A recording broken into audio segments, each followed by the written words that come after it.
my name is Sonwabile. Sonwabile Matlebengula, and I'm the Heritage, Culture and Education Officer here at the castle. Slash tour guide, slash da da da da. I wear many hats. I'm happy that we are actually just trying to address these issues, such as eviction. I'm from the township of Langa. And how Langa came about, people were moved from District 6 to Ndabeni, and that was because of the Urban Areas Act of 1923, which stated that the people of color must not be close to the CBD. And then Langa was established. And the beauty with Langa is the only township that hosted all the people of color. Sure. Even those that were classified as the so-called coloreds. They lived in the special units altogether. And then later they were moved out to places such as Bondeville and Athlone due to the Segregation Act of 1948, when apartheid was introduced as policy. So this building that we are visiting today is actually one of the places where the first forced removals started. And there was a kraal where we are today, and that kraal belonged to the Khoi people. Because remember, the Khoi people changed as a community and they became traders. Because they saw that the Europeans needed resources, such as food and water, and maybe samosas and apples later. Okay, so they had, because if you go to the side of Mowbray, you actually find there was a clan which is called the Gohokwas that resided there in Mowbray. And if you go back to 1510, Francisco de Almeida,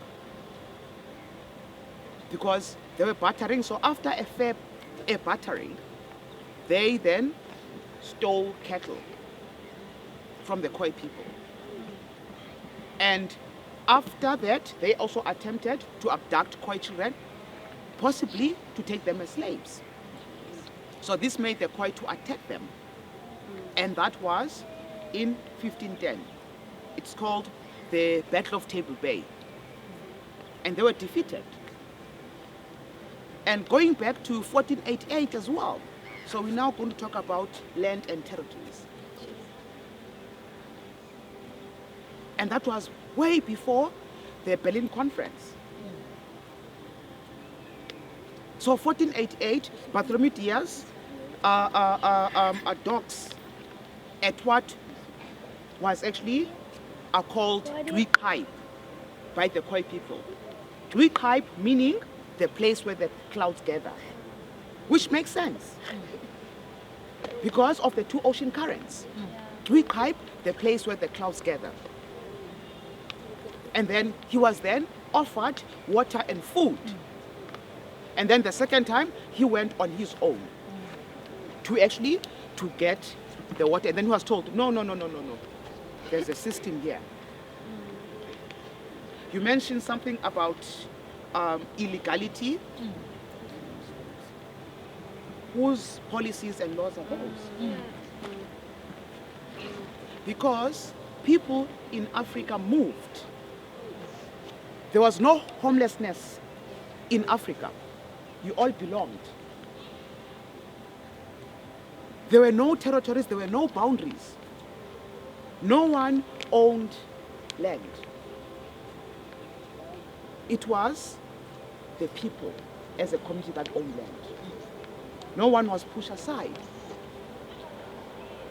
So then, and then the Hesekwas fought with him and he was defeated, and that's why he left. Going to 1659, the Khoi Dutch East India Company War. It was because of land. When Jan van Riebeeck decided to go and plant a thorny almond hedge by the Lisbeth River and said, now this is the land of the Dutch. And that started a war, and that it was led by the first gentleman on your left-hand side, and his name is Doman or Nomoa. On this side. Yes, on your left-hand side. The first one, 1659. Wow. And they actually fought against the Dutch. 1778, Baron van Plattenberg, when he placed a beacon stating that this is now the territory of the VOC. This is now the territory of the VOC, 1778. That's why we have Plattenberg Bay. It is because of Baron van Plattenberg. So, good people, this castle then was built from 1666 up until 1679. And it was built under the command of Zachariah Wagenaar.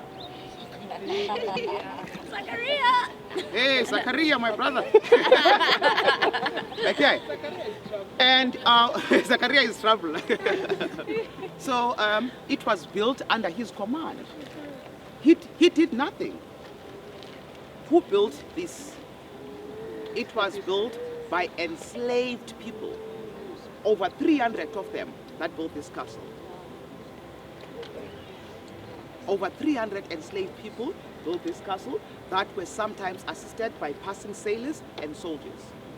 So once it was complete in 1679, it took a shape of a pentagon. So the 5 points are called bastions. So the first one is right over there with the South African flag on top, and that one is called Leerdam.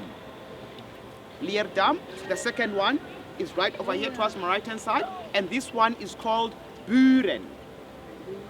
And then the other three are located right at the back. So the third one is called Katzenellenbogen. Okay? South Africans, it's not Katzenellenbogen. It's Katzenellenbogen. Okay? Because it's German, it's not Dutch. And that means the elbow of a cat. The elbow of a cat. And the fourth one is called Nassau, and the last one is called Orania. Orania, yeah.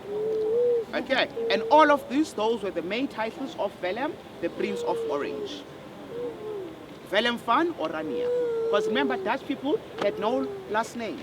They had no last names, so they got the last names by the places where they come from. That's why there's fun. Okay? If you look at a town called Grafreinet, there's a big church right in the center of the town. So this is actually how establishment started back in those days. So that's why they say Van die Nieuwe Kerk from the new church. So this is actually how they got the last names. So today we stand as the oldest surviving colonial building in the country. The oldest surviving colonial building, not the oldest building, because when I got here in 2010-11, the narrative was the castle is the oldest building in the country. And I said, no, that's not true. Yeah. There are structures in South Africa. Go to Mpumalanga, go to Limpopo, you find structures. Okay? And the most famous one is the one at Jackals Hill in Limpopo, which is called the Kingdom of Mapungubwe. Okay? So this is all the surviving colonial building, and we have 157 years. And the Khoi people call this place Oikwi.